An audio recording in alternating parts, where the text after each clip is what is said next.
And welcome to True Crime with me, Emma Kenny. Today's is going to be one of those crimes that I cover where I have to keep my sarcasm under control.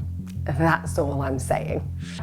Thanks for joining me, as ever. If you are new to this channel and are wondering what I'm going on about, it's because I release crime content on a Wednesday and a Sunday religiously. If you like crime and you like consistency, this is most definitely the channel for you. If you like deep dives, where you might find information out about crimes that you didn't know, even though you've watched like 100 other videos on them, then this is the channel for you. Thank you to everyone who's joined my membership. And for those of you who support me on Patreon, you are awesome, as if everybody who comes here and gives me a comment, gives me a like, gets involved in the live chats that I hold. You make such a difference and I appreciate you massively, which is why I put so much effort into these videos, hoping that I give you some added value.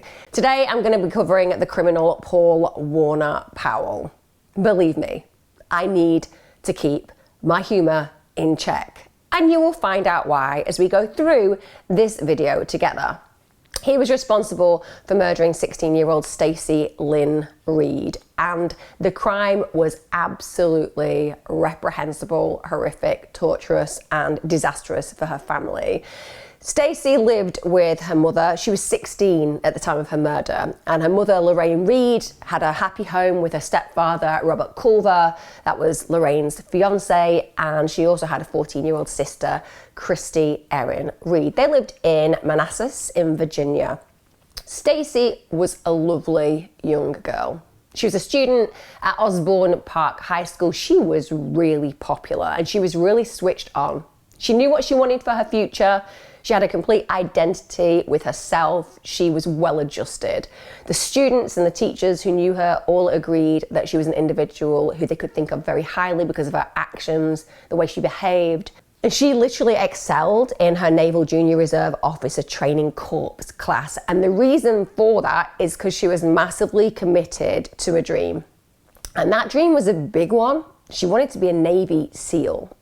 She wanted to be the first female Navy SEAL. So she had high ambitions. And I think that anybody who considers the idea of going into the SEALs as a possibility has to have a determination, a commitment level, and a desire that really is unusual, because the Navy SEALs are the gold standard in the military. They are the individuals that are brought into some of the most dangerous situations, and they rock as human beings because one of the big traits that they have to have is loyalty. They have to be willing to sacrifice themselves for others, and they also connect with their colleagues as individuals of great meaning. So I think this is very resonant of the personality that this young girl had. Because she was so committed to the idea of becoming a Navy SEAL, she even shaved all her hair off. And like I said, she completely rocked it. Some of us may have, shall we say, done similar things to our hair and discovered that our head is not the best shape for said kind of look. But in her case, she looked amazing. Also, she was at this point in her life where she was really looking forward to attending her first military ball. She was going to go with her boyfriend, Sean. So it was a happy, successful period of her life, and it was full of dreams. She approached her life with passion. She always stood up for her friends. That's why I'm noting the fact that it makes sense that she wanted to be a Navy SEAL, because of that loyalty that runs through these individuals. She was also a real family girl. She was incredibly close to her younger sister. So this was a happy home, a happy life, a happy experience with a hopeful and happy future. So Stacie was acquainted with 20-year-old Paul Warner Powell. They'd known each other for about 2.5 years, and he was a delightful character, shall we say. Just the kind of neighbour you may wish to have. Somebody you may want to go for coffee for, because he seems so well-adjusted and not nasty at all. Because he was a self-declared racist and a white supremacist. Yep, Powell was one of those guys. So instantly, it causes us concern. Anybody who aligns themselves with those kind of radical groups, shall we say, has a skewed perspective and perception around the way the world should be and shall we say, a superiority and arrogance to put them above other people, based in this case on race. He also had a criminal record. In fact, he'd had 3 convictions. That was for contributing to the delinquency of a minor, for 2 larceny convictions. That means theft for us British people and people who don't use those terms. Also, another delightful aspect to Powell was, a little bit like our serial killers, he didn't have a penchant for injuring and harming animals. So he would torture cats as a child. Yeah, delightful, as I've said. So following these juvenile convictions, custody had actually been transferred from his mother to the Department of Youth and Family Services. So there were big problems at home, without a doubt, for that occurring, because of the fact that when the state becomes a parent, we know that there are huge problems in the household. Clearly, the adult cannot be trusted to, shall we say, create healthy boundaries for the individual they're bringing up, or they just have very little care or consideration for the welfare of the child. So arguably Powell's life had not been easy. It was one that was described as toxic. And often people will use the word toxic to describe lots of situations, but when we look at toxicity in the home, we mean that there is a festering dysfunction, genuinely problematic, where the impact on sometimes all parties within it is chaotic, often troublesome, often abusive, and throw in extra bits and pieces like issues of dependency. These are all things that we can see in toxic scenarios. As a young person, he was on bipolar medication. Appreciate, as we always note, people who are bipolar do not go out killing people, but people who kill people are sometimes bipolar as well. When they did further psychological analysis on this guy, they identified that he had an antisocial personality disorder. Not that we would need that diagnosis to make that assessment. I mean, anybody who aligns themselves with people like KKK because white supremacy, or is highly racist and open about that, is hardly the type of individual who is pro-social, are they? Add to that the injuring of animals, add to that the criminal behaviour, and we have a whole heap of problems in this moment in time in this individual. Powell, remember his age, he's 20. Turns out he's really sexually interested in Stacie. She is a minor. One, she can't even consent to that kind of relationship because it's illegal. But he's not concerned about these boundaries. He's not really worried about the way that people perceive what he wants, thinks and does. He wants to date her, and it's as simple as that. He is obsessing about it. Now, he does know that if he does date her, he's going to land himself in trouble because of her age. But in spite of this, he just keeps making these multiple advancements towards her. But those feelings are absolutely not reciprocated by Stacie. And she does what she can, just lets him know that she doesn't want to have a relationship with him, repeatedly turns him down. But you can imagine that for Stacie, having this guy around her would be quite scary at times.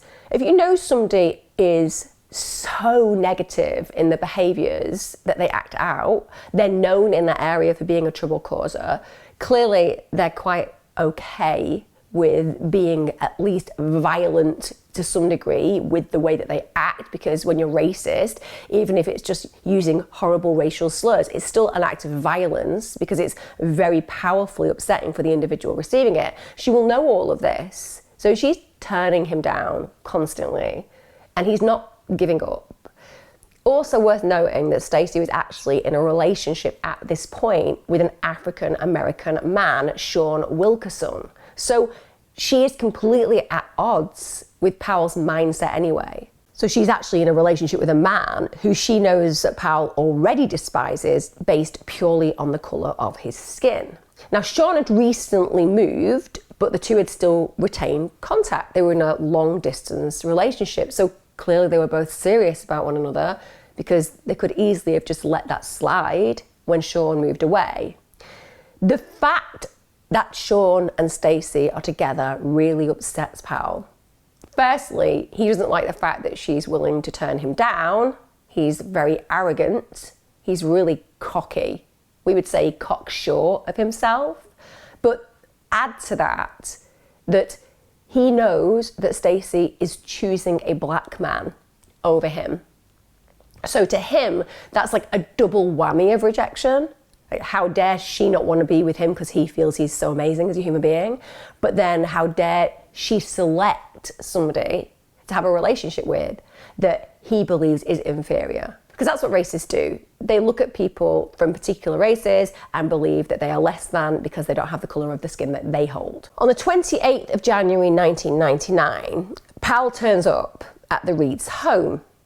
Now, Stacie has to go to work, so she does leave Powell and her 14-year-old sister, Christy, alone.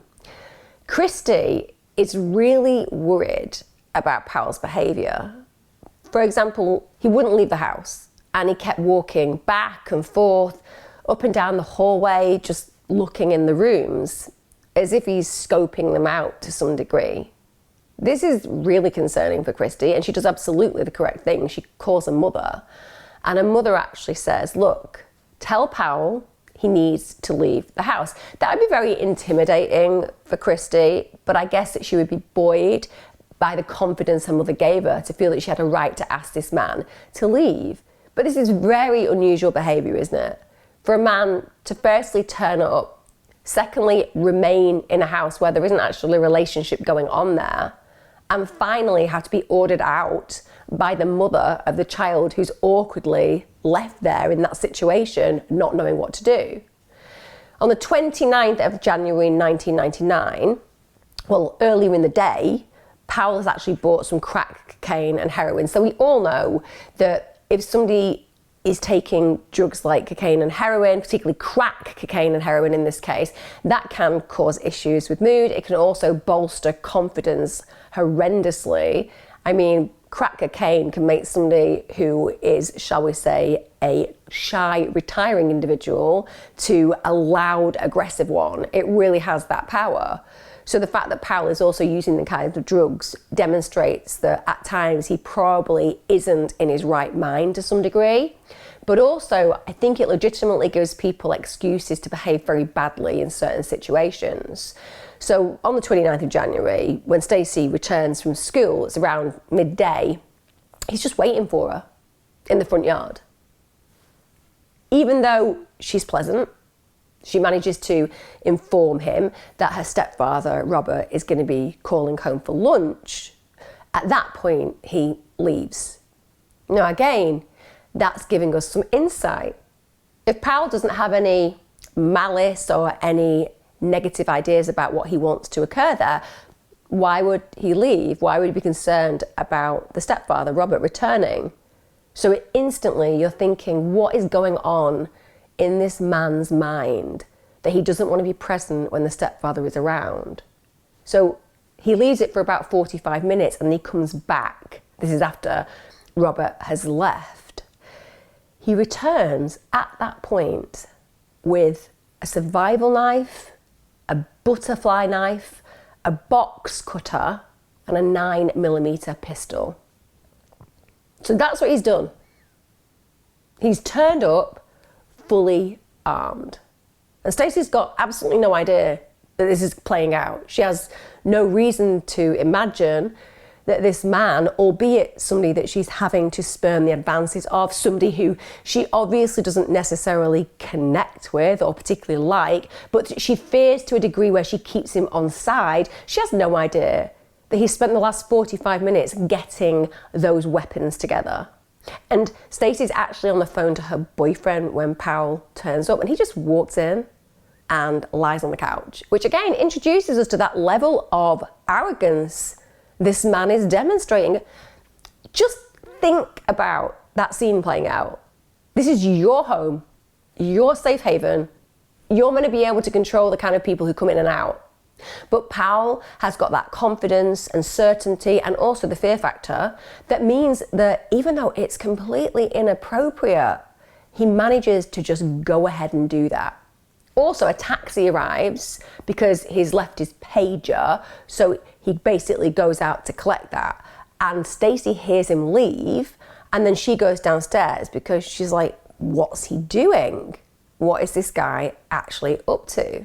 Now, Powell goes back into the house, lies on the couch again. Meanwhile, Stacie's just trying to go about her ordinary business. She clearly doesn't want an altercation. She clearly doesn't want a confrontation. She just is waiting to go through the motions until he leaves. So she starts sorting her laundry out and just getting on with things. At this point, Powell locks the back door and then he goes in to talk to her. That in itself would make her feel afraid, because he's ensuring that it's hard for her to exit the home. He can block her in one way, can't he? Two ways is more difficult. So by controlling the environment instantly, it becomes more problematic for her to even try to elect to leave. At one point, he literally reaches over and touches her breast and then asks if she wanted to his words, not mine. That's sexual assault right there. Pure and simple. When he molested her in that way, it was an unwanted advancement and he felt he had a right to put his hands on her. She is a young person. Absolutely, she tells him, not at all. I've got a boyfriend. This just provokes him more. In fact, he feels so angered by the fact that she's not doing what he's asking that he says, I want you to end the relationship with Sean. Now, unsurprisingly, she refuses. She's very, very happy with Sean. And as we know, she's a very loyal individual. And she's not about to take orders from a guy that she wants nothing to do with in that way. And so at this point, they start arguing. She goes upstairs to her room and Powell just followed her. So you can see that this is playing out in a much more sinister fashion now, because arguably this is him intruding on her space, both physically, emotionally, but now situationally, the fact that he's gone to her bedroom. At this point, she is obviously very worried. She turns off the radio that's playing and they start arguing, and the argument becomes physical. Powell pushes her onto the bed, he pins her arms above her head, and then he sits on top of her. And he tells her that all he wants to do is to her and then he'd leave. His words again, not mine. There's going to be quite a bit of this kind of content that is nothing to do with me saying it. I'm just going to give you exactly what was recorded so that you understand the context of this crime. He then said to her, we can do this the easy way or the hard way. That ultimatum is saying, listen, I'm going to have sex with you. You can fight this or you can accept this, but this is happening. Think about how she would be feeling in that moment. You know, she's gone from a situation where, albeit it's awkward that he's been in the house and he's kind of like been lying on the couch, to suddenly she's in mortal danger. She, at this point, obviously concedes that she's going to have to look like she's willing to please him because she's afraid. So she agrees and Powell gets off her, but then that's the opportunity she's been waiting for. So she fights. She fights back. She claws at him. She lets him know that she's not willing to do this. She wants to escape. So she's aware now. She's not just fighting because they fell out. She's fighting for her life. They struggle and Powell ultimately throws her to the floor. Then he sits back on top of her. Again, at this point, she concedes and agrees that she will have sex with him. She feels there's no other option. And he then says to her, if you resist again, I'll kill you. Understandably, in that situation, she has very little power. She's being compliant. She's already tried to fight and it's not ended well for her, so she starts to undress. But even at that point, she's asking him, why are you doing this? He just tells her to keep taking her clothes off. So he's disinterested in the human, he's disinterested in the impact, he's disinterested in her feelings. He's just interested in what he wants. At this point, the phone rings and Stacie says, I need to answer this. She says that she's not going to tell anyone that he's there, and she walks towards the bedroom door. Powell tells her to stay exactly where she was. He pushes her back And to make it clear to her that she's going nowhere at this point, he draws the survival knife. Now, for Stacie, this seems completely dramatic. Realistically, as much as this guy wants to have sex with her, and she's known this for a long time because he's been constantly making unwanted advances towards her, the stretch to imagine that he actually wants to harm her in a really serious or fatal way is not on her mind. Psychologically, that bias exists in most of us. If we are familiar with somebody, even if they're an arse, the reality is that we never actually believe that they have the power or will to wish to deny us our life. It's almost inconceivable to imagine it. And Stacie feels that way. She thinks he's just trying to scare her. So she starts squeezing between Powell and the door frame. And at this point, Powell stabs her in the chest. She falls back against the door frame, absolute look of shock and horror on her face. Clearly, this is not something she anticipated or prepared for. She's critically injured. She staggers out of the room.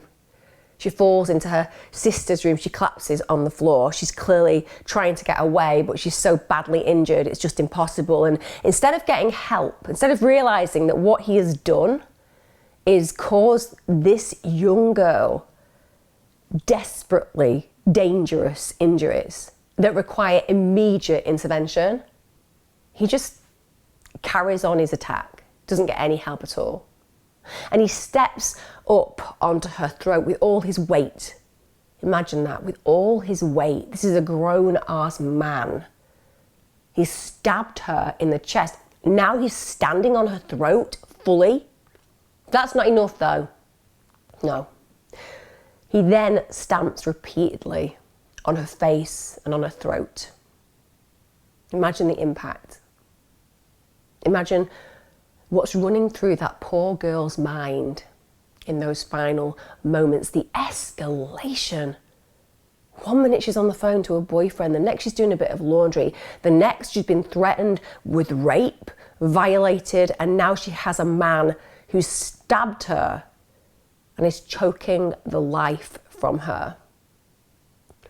Finally, he steps on her throat again and he moves his foot up and down until she stopped breathing. You might expect at this moment in time that he would realise, what the hell have I just done? I've killed somebody. I need to get away. I need to flee this scene. Because you would absolutely envisage, no matter how cruel and callous you were as a human being, that in that moment, you're dealing with a dead body. You're going to want to get away as fast as possible, because this is a way that you could get caught at the scene with the body, put some distance between you and it. That seems like a rational, even though we're dealing with a highly irrational situation, way to process the next steps. But no, Powell just wanders through the house and he's so calm and at peace with what he's done that he just goes ahead and makes himself a glass of iced tea, just sits on the living room sofa and just smokes a cigarette. Instead of leaving, he knows that someone else is coming home and he waits for Stacie's younger sister. So later that afternoon, it's around 3 p.m, this poor young girl, totally unsuspecting, she arrives home from school. Christy's really shocked when she meets Powell at the door and immediately she asks him, "Where's my sister?" He says, "She's upstairs in her room." Now, that's a way, isn't it, instantly, of making it difficult for Christy to get away, because if he can tell her to go and see her sister upstairs, which she's automatically going to do, it's like a reflex. When you ask, where is somebody, and you're told where they are, you go and check. It means that she can't get out. So Christy goes upstairs, looks in her sister's room, and she's not there. That's firstly something that would provoke fear. Where is my sister? What's he done with her? But then she walks into her own room and she sees her sister lying there dead on the floor. She drops a book, she begins crying, she's traumatized. What the hell has happened? This is a child that's processing this horrific scene. this sister that she absolutely adores, that she's really close to. And there is this man in the home. At that moment, Powell's there and he says to her, she needs to go down to the basement. She knows he's armed at this point. She's just seen her sister. She knows what fate will befall her as far as she's concerned if she fails to comply. She doesn't want to suffer that same fate. She goes down to the basement and you won't be surprised to learn that he basically orders her to remove her clothes. He tells her to lie down on the floor. Then he rapes her. Christy is begging for her life the entire time. Now at this point, a friend of Christy's actually knocks on the front door. Powell obviously doesn't want to be disturbed, so he feels that he needs to go and answer the door to make an excuse and get rid of them. He gets dressed, goes upstairs. Now, obviously we have Christy who's now naked and restrained on the basement floor. But during that really short time that Powell's upstairs, Christy really works hard and she manages to free her hands. She's trying her best to just shuffle across the floor. She wants to hide beneath the basement steps. She's thinking, how am I going to get away from this situation? It's no use though, is it? He's back down in the basement and then he takes off Christy's glasses and he strangles her with a shoelace until she passes out. But that's not enough for this reprehensible excuse for a human being. He then stabs her in the stomach. When he stabbed her in the stomach, that blade that went through her stopped less than a centimetre off her aorta. Now that is the main artery that carries blood away from your heart to the rest of your body. You bleed out in minutes if that gets ruptured. Then he actually slashes her neck. He slashes her wrists multiple times and then he just leaves her for dead on the basement floor. And at this point, does he come to his senses? Does he realise what he's done? Does the full extent of the horror hit him? No. No. He just goes and makes himself another glass of iced tea. As far as he's concerned, he has murdered 2 young girls. He's just having a relax. And then he thinks, well, may as well have a look around and see whether there's anything worth taking. And after he's done that, then he leaves. After he leaves that crime scene, Powell actually meets up with a friend and they just go off together to buy crack cocaine. Just very demonstrable of an individual with no conscience at all. I mean, he's just brutalized 2 young girls. And he's just off to get high. No connection with what he's just done. No connection with a family that he's just decimated. Now, Stacie and Christy's stepfather, Robert, he gets home from work around 4:15 p.m. And I know that we'll all be imagining what that would be like, right? This is an individual who may be a step-parent, but he loves those girls. He walks in, instantly feels concerned. He can't find either of the girls. Usually they would be present, he would shout them, they would respond. Not on this occasion. He gets even more concerned when he goes upstairs and he can tell that Stacie's room is just in disarray. But reality hits. And when he goes into Christy's room, he turns on the lights and he's greeted with the most horrific scene. Stacie's just lying on the floor, covered in blood, and he can tell from the get-go that she isn't breathing. He knows she's dead.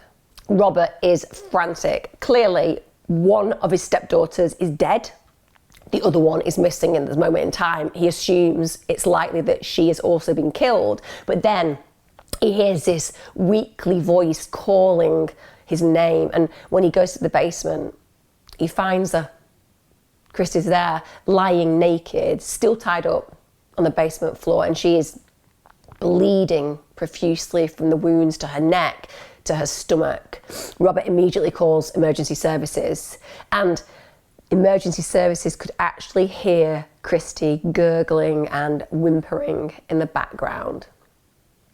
This child. Even though she suffered just horrific, life-threatening injuries, Christy survived. She actually got through it, which is just unbelievable when you think about what happened to her.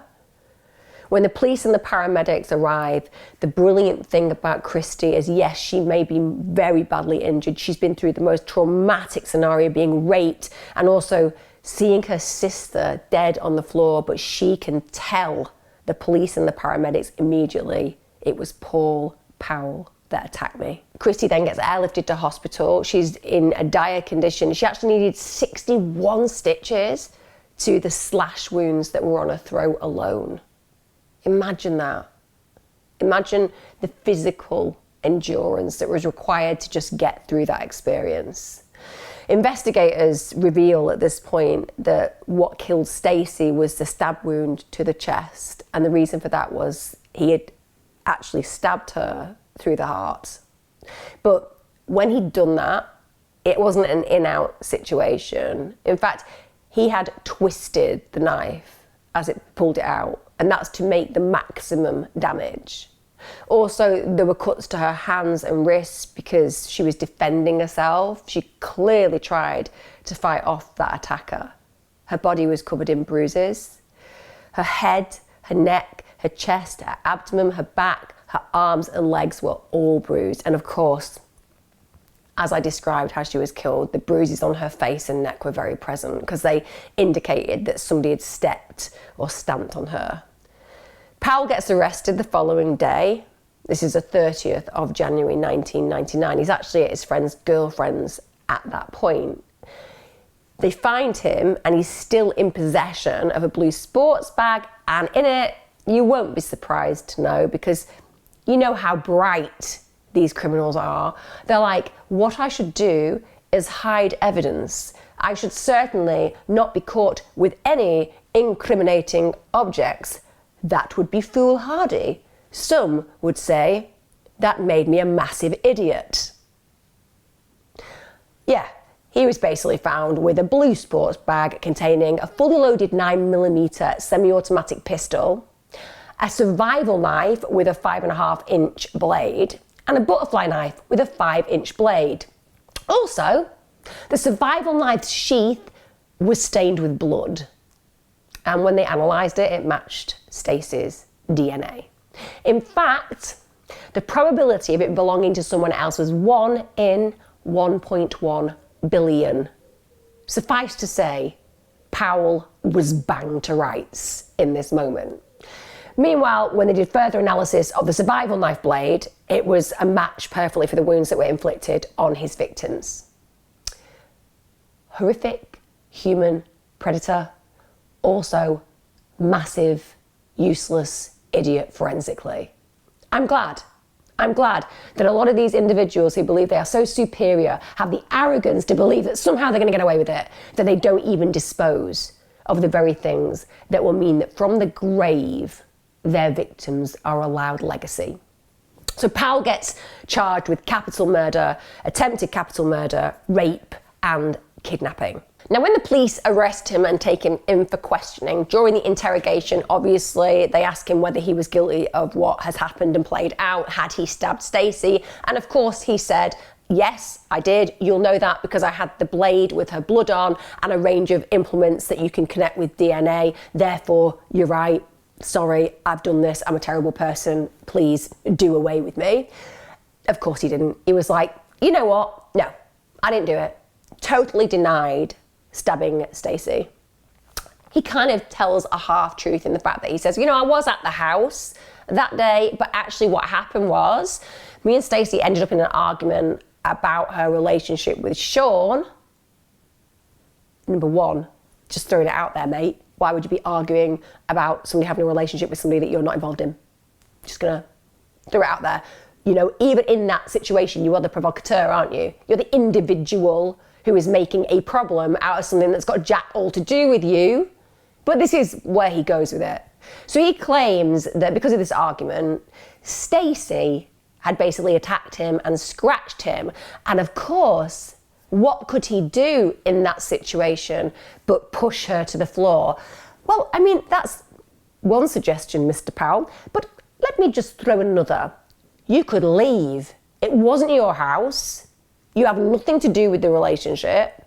If it's getting aggressive, get your arse out of the home that isn't yours. Well, no, he's like, I pushed her to the floor and then she just attacked me again. And during the struggle, she had become, quote, stuck in the knife. I mean, it happens all the time, innit? You know, just a normal run-of-the-mill experience. You're having a bit of a row, get a bit leery with somebody. The next minute, bread knife is sticking out your stomach. Just standard argument behaviour. But this is where he's going with it. He's creating this story, this obnoxious pile of rubbish, patronising the interrogators, that somehow it's not really he who is the perpetrator, it's Stacie.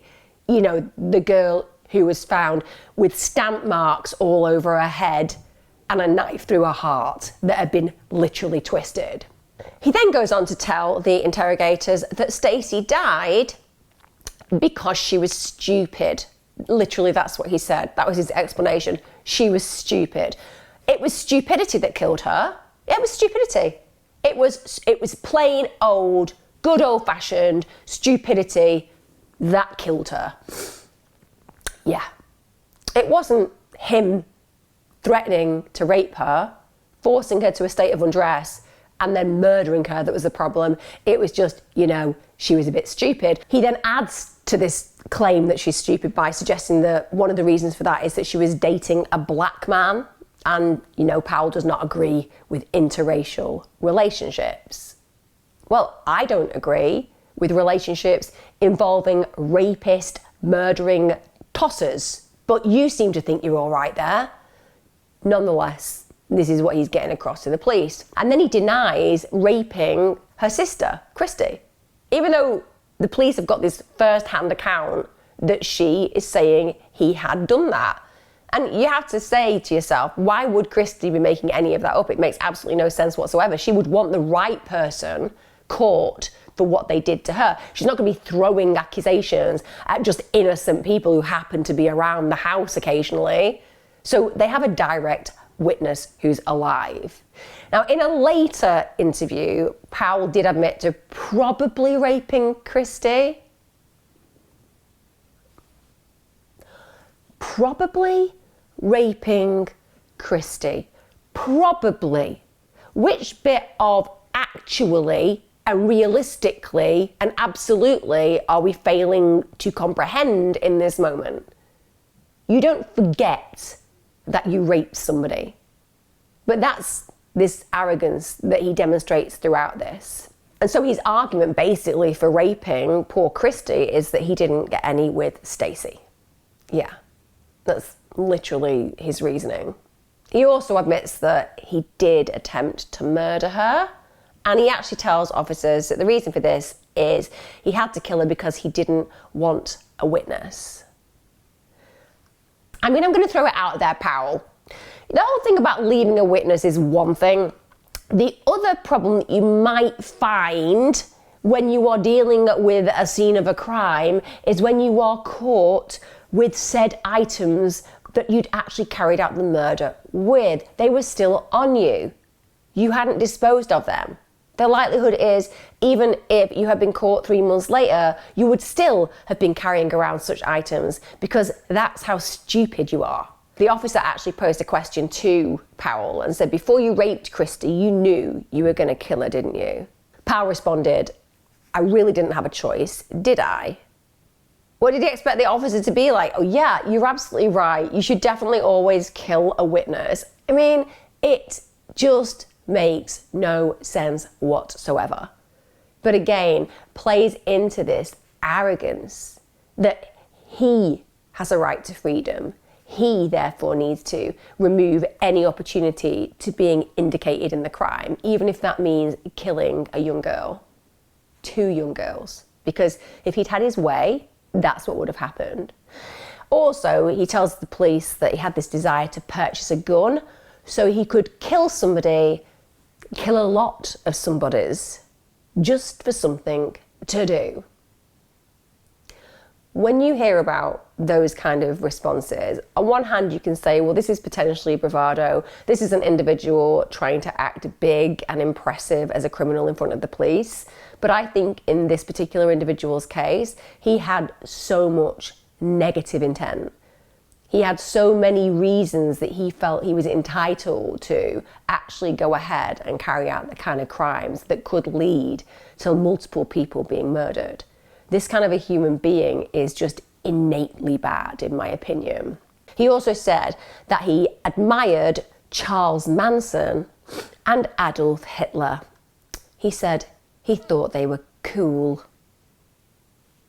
Literally, the word cool and Hitler should never be in the same sentence, unless we're referring to his stone cold dead body, in which case we can use the word cool. And also, I'm just going to throw it out there as well. When you look at Adolf Hitler, a whole heap of evil, he was never cool, was he? I mean, at best, he's a bit of a weird, awkward guy. And according to the information we have about his sexual relationships, he was a bit of a pervert too. So, not cool in any way, shape or form. And Charles Manson, I mean, he was not even an individual who had the capacity to really go and do the harm. He made others do it for him.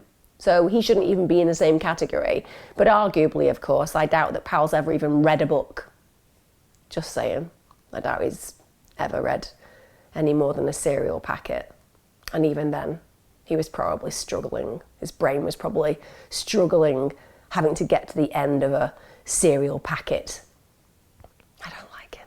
Now, as well as being, how can I put it, a cold-blooded murderer, racist and rapist of children, I think that sums him up pretty well, Powell was also a complete idiot. Yeah. The extent of his stupidity became highly evident during the course of the investigation and the court hearings. You're going to like this. So, whilst he was remanded in custody, he wrote to several of his friends, and in these letters, he confesses to Stacie's murder. And he said the reason that he'd murdered her was because she was dating a black man. Also, in these letters, he wrote about his white supremacist views, said he wanted to kill everyone who wasn't white. Think about that. It's not the best evidence for your defense in court, is it? Just literally confessing to things and even suggesting that you'd like to be involved in the mass murder of anybody who isn't white. Neither was it clever to write death threats to Stacie's family.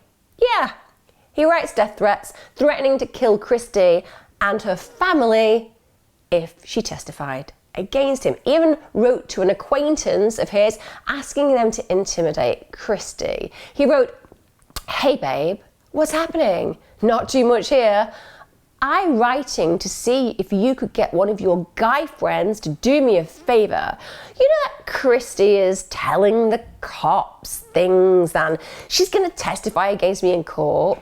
I was wondering if you could get somebody to go to a payphone and call Christy and tell her she better tell the cops that she lied to them and tell her she better not testify against me or she's gonna die." I know. He says gonna die, which for me is a red flag already. But essentially, this is all in written context. Also, whilst he's in prison, he speaks to other inmates about his crimes, and he actually described Stacie's murder as a sacrifice. Yeah. So now he's decided that, I don't know, he's some kind of devil worshipper who's just going through some kind of ritualistic process, which, if it were true, had failed massively, because I think when you do a sacrifice, it's meant to benefit you as opposed to land you in jail eternally or even worse. Also, he expresses to an inmate that he's deeply satisfied because he raped her sister, who was a virgin. Grotesque. Is not even in the ballpark of how to describe this. There literally isn't a word in the dictionary that could do so. When Powell goes to trial, wow, the evidence against him is overwhelming. So they've got Stacie's DNA on the murder weapon. They've got sperm evidence from the rape that matches Powell's DNA. They've got stab wounds, which matches Powell's knife blade. Also, they've got the key eyewitness testimony for Christie because, hey, it didn't matter who was threatening her. It didn't matter who was writing to anybody to say that she was at risk. Christie was loyal to her sister and her family, and she went ahead and bravely gave evidence against him. When she was doing that, people could literally see the permanent scars that were visible on her neck. That kid stood up and was counted after dealing with the most reprehensible, grotesque attack that didn't just steal her sister, it stole a part of her young life. And she can never get that back. But she stood there knowing that she wanted justice for herself and for the loss of her sister. Throughout the proceedings, Powell was cocky and was arrogant. He literally showed no remorse whatsoever. In fact, he was laughing, he was smirking at times, and then on other occasions, he was just looking visibly bored. Continues all the way through to just deny any intent to kill Stacie. Yeah, even though he's written letters saying why he did it and said that he literally did it to sacrifice her and everything in between. Even though he's threatened the family, he's saying, it's not my fault. It didn't happen that way. Basically, we got into a struggle. She was accidentally stabbed during that struggle. When they brought out the results of the autopsy, wow, it just confirmed that she'd suffered multiple blunt force injuries to her head, her neck, her upper body. These were absolutely inconsistent with having just fallen. They were absolutely indicative of being repeatedly stamped on. She'd even been stamped on so hard that she had bleeding on her brain. And furthermore, the knife to Stacie's chest suggested that her death had absolutely not been an accident, because not only had the blade been twisted before being partially withdrawn, there was also evidence it had then been reinserted. So there was one entry wound and two exit wounds. One wound path pierced the left ventricle. The other went through both the left and right ventricles, exiting the heart at the back of the right ventricle. In May 2000, the jury go off and deliberate. It takes 2 hours, just 2 hours. It's a very short amount of time. The jury return, and Powell was, you won't be surprised, unanimously found guilty on all the counts, including Stacie's capital murder. Accordingly, he gets sentenced to death in September 2000. He also receives 3 life sentences for the other offences. Now, upon receiving the death sentence, this hard man, this arrogant, superior, confident guy full of bravado, falls apart. Powell begins crying like a baby, begging for mercy. Literally begging for mercy. What right does that man have to mercy? But don't think this is the end, okay? This is not a scenario that we can rest easy on at this moment in time, because luckily for Powell, salvation comes in the form of an appeal to the US Supreme Court. The defense team successfully argued that the prosecution had failed to prove that he had attempted to rape Stacie before killing her. There was no evidence that such an act had been committed. Now, for capital murder, there needs to be proof of an aggravating factor during the commission of the killing. So rape, attempted rape, robbery, those would stand that particular conviction. So even though he'd raped Christie, that actual offence could not be classified as an aggravating factor for the purposes of satisfying the requirements for capital murder. The rape had not been committed before or during the commission of Stacie's murder. It had occurred after. Now, meanwhile, there was actually no evidence of Powell having raped or attempted to rape Stacie before or during her killing. So accordingly, the appeal court reversed the capital murder conviction in June 2001. So Powell is retried on charges of first-degree murder, and he's found guilty and given a life sentence. So now that Powell was no longer facing the death penalty, and due to the double jeopardy rule, he suddenly gets past being upset, and that bravado, cocky attitude comes back on steroids, basically. Now, according to the double jeopardy rule, a defendant cannot be tried twice for the same offence.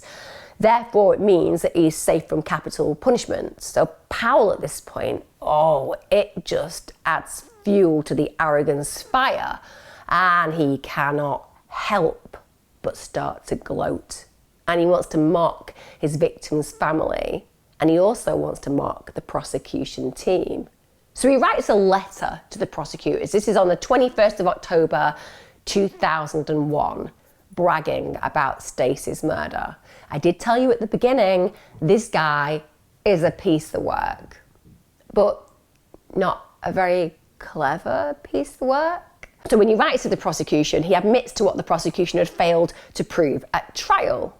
He says that he had indeed attempted to rape Stacie. He then said that he killed her when she refused to comply. And in the letter, he states this, and please excuse the language I'm going to use. It is verbatim from the letter, so I'm going to read it to you as it was noted. I figured I would tell you the rest of what happened on June the 29th, 1999, to show you how stupid all y'all motherfuckers are. He went on to describe in detail exactly what he had done to Stacie, and he ended the letter writing, I would like to thank you for saving my life. I know you're probably wondering how you saved my life, so I'll tell you. You saved my life by f***ing up. There were two main f***ups you made that saved me. The first was the way you worded my capital murder indictment. The second was the comment you made in your closing argument when you said, we won't know because he won't tell us. One more time, thank you. Now you'll know everything that happened in that house at 8023 McLean Street on January 29th, 1999. I guess I forgot to mention these events when I was being questioned. Haha, psych. I knew what y'all would be able to prove in court, so I told you what you already knew. Stacie was dead, and no one else was in the house, so I knew y'all would never know everything she went through unless she came back to life. Since the Supreme Court said I can't be charged with capital murder again, I can tell you what I just told you, because I no longer have to worry about the death penalty. And y'all are supposed to be so goddamn smart. I can't believe that y'all thought I told you everything. Well, it's too late now. Nothing you can do about it now, so f*** you, you fat sucking gutter I guess I'll see your bitch ass on December 18th at trial, because I'm not pleading to Tell the family to be ready to testify and relive it all again, because if I have to suffer for the next 50 or 60 years or however long, then they can suffer the torment of reliving what happened for a couple of days. I'm gone. You and anyone like you or that associates with people like you. I almost forgot. Your God too. Jesus knows how to suck real good. Did you teach him? Well, die a slow, painful, miserable death. See ya, punk. Do you just hate yourself for being so stupid and for up and saving me? Sincerely, Paul Powell. I mean, again, there is so much information in what he just exchanges there that I could spend 2 hours talking about it. But arguably, the vitriol is clear, the superiority and arrogance is there, and I think one of the things that's really clear is just that disassociation with the reality of his actions and the impact and pain that he's caused that family. The fact that he's gloating about it. So that's what he sends to prosecution. Also, he makes a statement to the police outlining the same details of the crime in November 2001. It actually includes a graphic description of how he asphyxiated Stacie after stabbing her in the heart. Again, in his words, not mine, so apologies for any expletives. He said, what I'm saying, I was stepping on her. I'm saying I put all my weight on her. I'm saying that I put my foot there, you know? And then I lifted myself to where I was standing on top of her. I started stomping on her throat And the man, I just stood on her throat again until I didn't see her breathe no more. Unbelievably, he also taunted Stacie's grieving mother. I mean, wow. What can we even say about the level of disgusting behaviour this man is happy to engage in? This poor mother who's lost her daughter, who almost lost her other child, who's dealing with a child who's highly traumatised, and he writes to her. And he actually encloses a picture of a naked woman that kind of resembled Stacie. And he stated in it, I found this picture in a magazine and it kind of looks like someone I know or used to know, but I can't think of the person's name. I think you know the person too. So I was wondering if you could tell me the name of the person this picture resembles so I can quit racking my brain trying to think of it. In a letter to one of his friends, he actually wrote of his original plan on the day of the killings, and he claims he hadn't initially planned to rape Christy. Instead, he was just going to kill her. Then he was going to wait around for Christy and her sister's mother and stepfather and kill them too. And at the end of the letter, he does express what could be considered remorse for killing Stacie. He said she was a good kid. I mean, how genuine that remorse is very debatable, to say the least. When you think about his general conduct and the letters that have been taunting people, I would imagine that because he was writing to a friend and expressing exactly what had happened, because there was some kind of relationship with that friend, he wanted to sound like he was nearly a human on occasion, and that's why it's added in at the end that way. Now, whether or not, guys, you believe in the death penalty or otherwise, I have to say that if somebody's gonna get the death penalty, just putting it out there, if there was a said bar for making a case for the death penalty, Powell has exceeded it considerably. Because without a doubt, when you think about this behaviour and then you think about why people would think it was appropriate to put him to death, you can absolutely see why. And it's not just because of these horrific crimes he's carried out, it's the behaviour towards Stacie's family after the event. However, of course, the double jeopardy rule would ensure that he could never be executed for his crimes. Or would it? Or would it?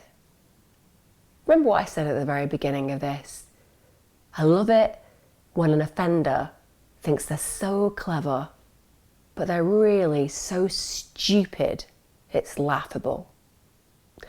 What Powell had overlooked, and boy, had he overlooked it, is the fact that the principle of double jeopardy did not apply in his case. Although his capital murder verdict had been vacated, he had not actually been acquitted of the criminal charge. So subsequently, he was still eligible to be retried on a capital murder charge, should new evidence come to light. And boy, had new evidence come to light. The aggravating offence needed for the capital murder conviction no longer hinged on Christy's rape after Stacie's murder. It was now the attempted rape of Stacie prior to her murder.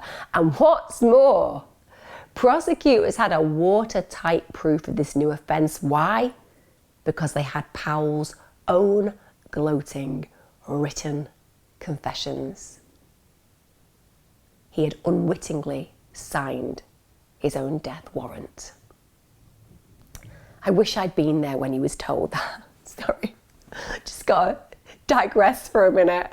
I would have paid a lot of money to have been like, you know what, Powell? You know how you can't be tried for double jeopardy? Because, you know, at the end of the day, that's the way the law works. Yeah, I can't be tried for it. No, you can't find yourself in a scenario where, you know, you might be put to death because they find out that you actually were responsible. Oh, I was totally responsible. I actually wrote to them and said, I'm like totally responsible. I told them things that no one else would know apart from the murderer. And I even gave them a reason why I'd done it and how glad I am that I did it and how funny I think it is that they lost on a technicality. So yeah, I know all of that. Yeah, you know that technicality? Yeah. It wasn't a technicality. And you just signed a confession and the crime hadn't been vacated and now you were going to death last time. That was without a signed confession and now you're probably going to go to death because you've literally filled in all the gaps and written an absolute confession. Brain flatline. I imagine that's how it would have gone and I would have loved to have been there. So again, he gets tried on Stacie's capital murder charge and he's found a massive resoundingly guilty. January 2003, he gets sentenced for a second time to death. Now, as ever, Powell does what any prisoner in this situation does. He appeals his sentence and he appealed it multiple times. This time, none of them were successful. I wonder why. None of them were successful. I'm just going to put it out there. I think some of the words that he used in the letter to the prosecution that were highly abusive probably didn't help, along with all the other things. So he's totally banged to rights, and at the end of the day, he's going to be put to death. Perhaps surprisingly, Powell actually elected to be put to death by the electric chair rather than lethal injection. This is because there was a choice in making a decision over which one you wanted. It was made available to inmates in 1995, and since then 76 inmates have died by injections and actually only 6 chose electrocution. But as time has gone on, some inmates actually became quite fearful of the lethal injection because this is a series of 3 injections and it's quite controversial because it's been known not to work properly and it risks the individual being put to death, being paralysed and also in pain whilst the drugs work to kill them. People have apparently been left writhing in agony. So the day before his execution, Powell basically speaks to Stacie's family on the phone. At this point, he does acknowledge that the crime was, as he puts it, a senseless and pointless thing. He finally said he was sorry. Stacie's family had to wait 11 years to hear him say that. I'm not even convinced that he was sorry. I think he felt very sorry for himself. He was probably trying to make amends. Perchance the big God wasn't going to let him in the pearly gates. I hope that there'll be some kind of, as he would put it, psych, when they let him walk through and he's like, wow, I've made it in to heaven. And then he just falls straight through the sky floor and arrives neatly next door to one of his heroes, Hitler or Charles Manson. We can only hope they're enjoying burning together. On the 18th of March 2010, 31-year-old Powell faced his date with old Sparky. Members of Stacie's family were there to actually witness it. 2 cycles of electricity are used in these executions. Each lasts 90 seconds. There's a slight pause between them. Powell's head was already shaved when he entered the death chamber, as was his right leg. That's where contacts are actually placed to complete the circuit. During this, he looked very gaunt, very pale. Good. I hope he was absolutely terrified. Apparently, he was quiet. He was compliant as he was placed in the oak chair. He sat perfectly still and appeared emotionless as 6 guards strapped him in. They attached 8 straps around his ankles, wrists, upper arms, his waist and his chest. A clamp was then attached to his right leg below the knee. The metal skull cap was placed on his head with a chin strap. When given the opportunity, he chose not to make a final statement before the sentence was carried out. He just stared at the ceiling.